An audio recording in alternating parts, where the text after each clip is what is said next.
guys, what's going on? It is Ash here coming at you today in Raid Shadow Legends. Today we're going to count down 10 underrated sleeper champions in the Legendary Champion category. Now there are a lot of great Legendary Champions inside Raid Shadow Legends, so odds are some of these champions you guys own and you've heard of and you already know are great. I basically took away what I would consider the top 15 S tier, most powerful, maybe even top 20 champions, and removed them since I've already done a top 10 Legendary Champion, non-void, and also a top 10 void Legendary Champion video. So I'm not going to include any of those champions on our list. So let's go ahead and just jump into it.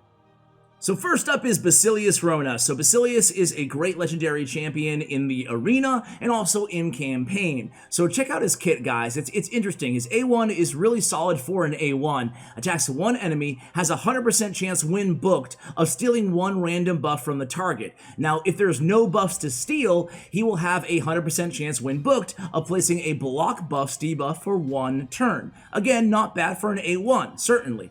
On the A2, it's triple puncture, attacks one enemy 3 times, ignores shield, ignores block damage, and also ignores 50% of the target's defense. A really nice ability, again, for the arena especially, but not bad having the 3 hit on the A2. And then on the A3, Majesty, attacks all enemies, has a 50% chance, 75% chance when booked, of placing a stun debuff for one turn. Decreases that target's turn meter by 50% if the stun debuff is not placed. That's on an AoE. You guys can already see I love having that combination of stun, and if the stun doesn't land, hey, you're decreasing each target's turn meter by 50%. That's a beautiful arena opening move. That's why Basilius Roanas starts out this list.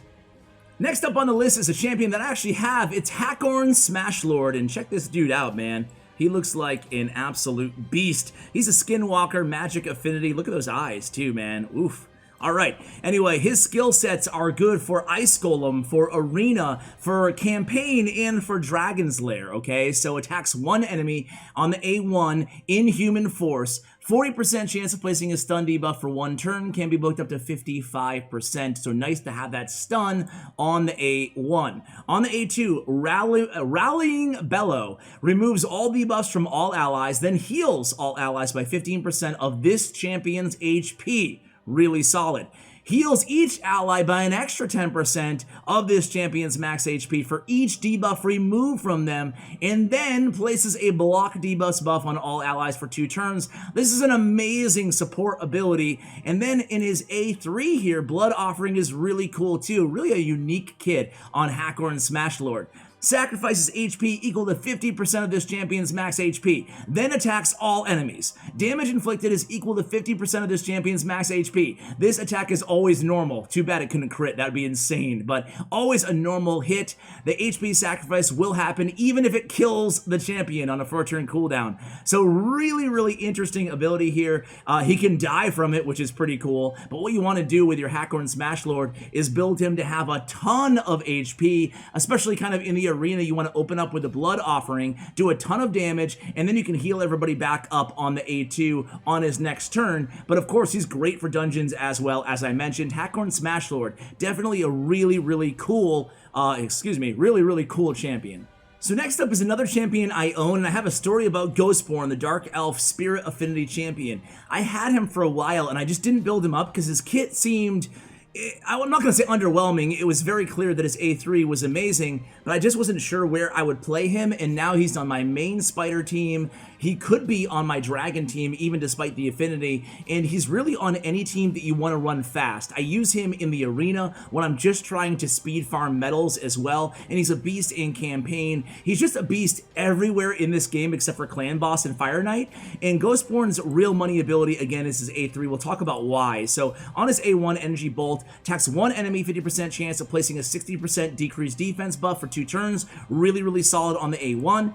And then attacks all enemies, a 100% chance when booked of placing a 100% heal reduction for 2 turns. Makes him a little bit more viable, like an Ice Golem. And then attacks all enemies, has a 75% chance of placing a 60% decreased defense buff for 2 turns. This debuff cannot be resisted, and then places a 50% increased attack buff on all allies for 2 turns on a 4-turn cooldown. So what does this mean? Why is Ancestral Spirit such an amazing ability? Well, it's easy. He's the only champion that has an AoE decreased defense down on 100% land rate, assuming he's booked out, right? And has an increased attack for all allies on the same ability. So think about it this way: 60% decrease down for all the enemies, 50% attack up for all the allies. That results in just a core piece to any nuking comp inside the game. Ghostborn is the ultimate kind of speed farmer support champion inside your comp. Next up is Norog. Norog is a Skinwalker magic affinity, and he is just a beast in terms of defensive utility, a great support lead for your team. And he's used in Ice Golem, Dragon's Lair, and Campaign, okay? So Maul on his A1, well, let's start out by talking about his biggest feature for dungeons, again, is his aura. Increases allied defense by a whopping 40%. That aura is huge, and that's a big part of what makes him so beast mode. Increases allied defense 40% in dungeons. That is a game changer. On the A1, attacks one enemy, 85% chance 100 when booked of placing a decreased accuracy buff for 2 turns, whatever. On the A2, all his damage, again, based on defense, makes him even more valuable, built in with a ton of defense. AoE attack, places a block buffs for 2 turns on all of your opponents. Really solid there as well. And then his passive is he's immune to stun, freeze, and sleep. He also decreases the damage taken by all allies by 15%. Isn't that so cool? I mean, he has a really cool support kit. You're getting the 15% damage reduction on all allies on all damage they intake, and then the 40% increased defense in dungeons. Norog is the type of champion that you want to run as the lead in your team for that level that you just can't be of Ice Golem or Dragon's Lair, or just that sustain through Ultra Nightmare in campaign mode. Norog, definitely a really solid champion. He looks disgusting as well.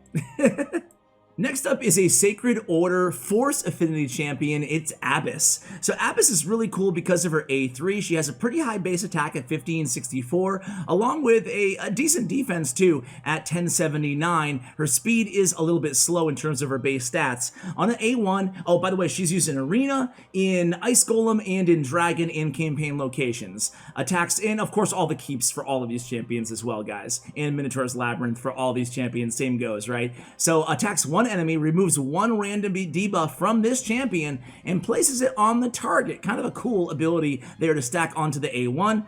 On the A2, we have attacks all enemies, AoE, and a 50% chance of placing a 60% decreased defense for 2 turns. Can be booked up to a 75% chance of landing that.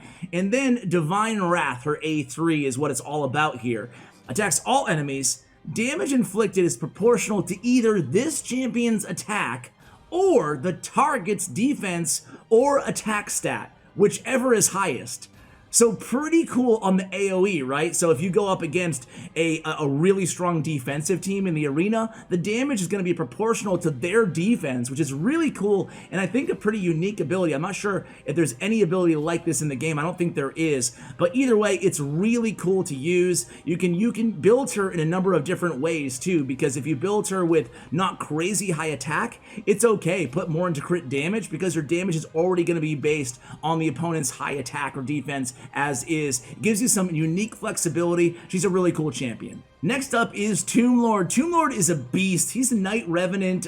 He's being used in Clan Boss, obviously. You can use him as Spider, Fire Knight, Ice Golem. Heck, you can even use him in the arena or campaign if you don't have any better options. He has a really cool kit. Let's take a look at it, guys. Attacks one enemy 3 times on the A1, so I guess you can even throw him in Fire Knight too. Plays a 30% decreased speed debuff on the target for 2 turns if the attack is critical, which it always will be. You'll be building him to 100% crit rate. And then on the Death Burst, the A2, attacks one enemy, 70% chance or 100% chance if fully booked of placing 2 poison debuffs on the enemy for 1 turn. If the attack is critical, has a 70% chance of placing 4 5% poison debuffs on all enemies for 1 turn. What a great ability, especially against Dragon and Clan Boss. And then Blight is another insane ability here, guys. Check it out.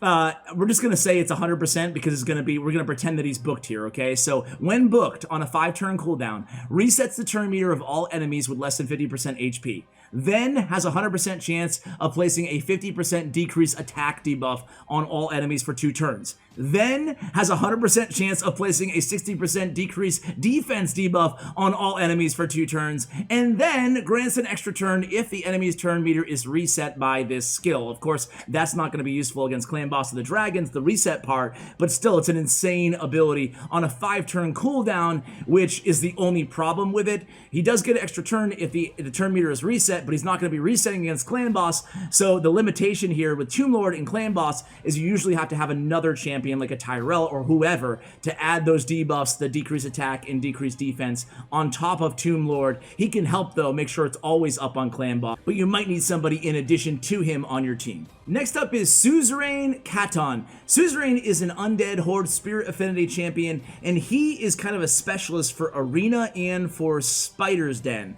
So let's take a look at his abilities here. First of all, look at the look on him. Very interesting. I love the kind of like the color scheme on this champion. Yeah, he's cool. Anyway, on the A1, attacks all enemies, so an AoE on the A1, already helpful here, has a 35% chance of placing a decreased speed, debuff for 2 turns. On the A2, attacks all enemies, has a 50% chance of placing a 25% weaken debuff for 2 turns. Now, if that's not placed, he places a 60% decreased defense debuff for 2 turns. So you could argue that you'd rather have decreased defense over the weaken. Either way, it's really effective in Arena still. Another AoE attack on the A2 that is effective in Arena and in Spiders, namely. And then speaking of amazing abilities, Banish from a Time.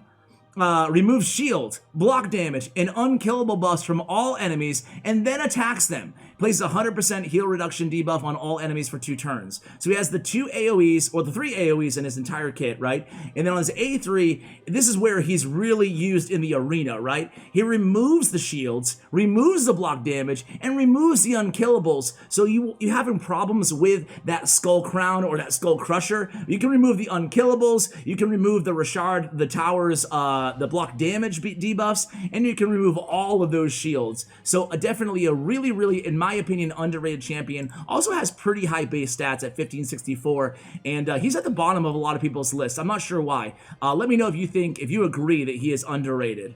Alright, so Longbeard, it was going to be either Longbeard or Kratraxa. Both Longbeard and Kratraxa for this list are kind of, in my opinion, right there, kind of close to the top 15 or so legendary champions. I decided to go with Longbeard, but I think Kratraxa is a little bit, I don't know. It's hard to say either or better because they're so different in terms of their skill sets, but I'm going with Longbeard here. Longbeard primarily because of his A3, but he's a really good champion, can be used in Campaign, Clan Boss, Dragon, Fire Knight, and the Arena, which he is known for. So why is he so good? Attacks 1 enemy on the A1, will ignore shield and block damage buffs. Again, really solid to have.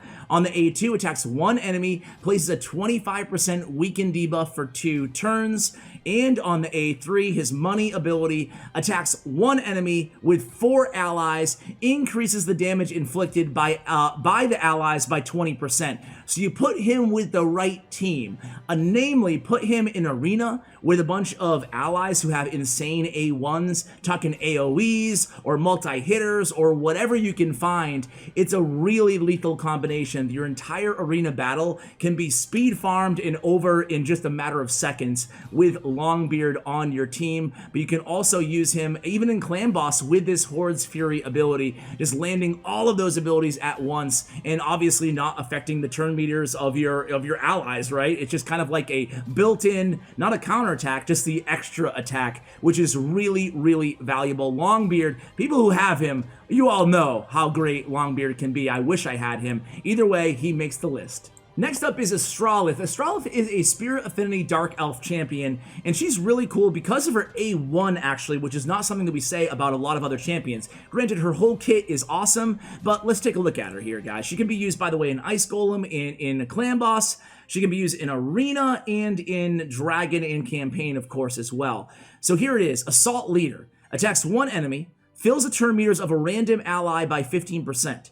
And then further fills the turn meter of all allies by an additional 15% if the attack is critical, which it always will. So you build her really fast, and then she's increasing the turn meter on every single time she does an A1 attack. So you build her fast, she's increasing turn meter, and then put her in a counterattack team, she can be really viable, right?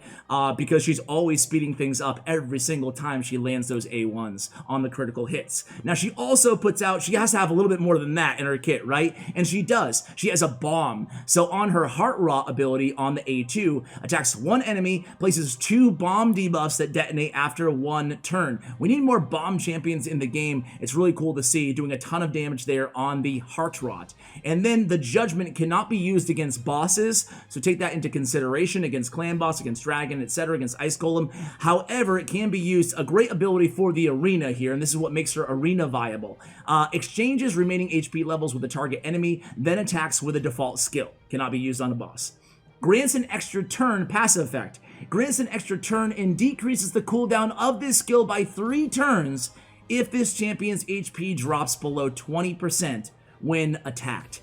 That's a really solid ability there to kind of, fill out the kit of her. So a 7-turn cooldown can be removed 3 extra turns, and then 2 more turns by booking it up when her HP falls below 20%. And then she has a speed aura in the Arena by 28%. Again, with the Judgment ability and the speed aura, they combine to make her a force to be reckoned with inside the Arena on the right team. So rounding out our list today of underrated legendaries is Rhobar. So Rhobar is an Orc Force Affinity. I don't think I included one Void Affinity on the list. Does that mean that all the Voids are just so OP that they're already in the top 10 and well known? Or does it mean that there's just a lot of underrated non-Void Affinity legendaries out there? You guys be the judge of that one. Either way, he is an Orc, as I said, Force Affinity. I want to include Rhobar because he's really good and he can be used almost everywhere inside the game. He can be used in Dragon, Fire Knight, Ice Golem, Spider, Campaign locations, and the Arena. Only spot where you're really not seeing a lot of Rhobar is Clan Boss, and you guys can see it right here, and Fire Knight as well. So let's take a look at his kit. Attacks one enemy, has a 50% chance of placing a stun debuff for 1 turn, grants an extra turn if this debuff is successfully placed.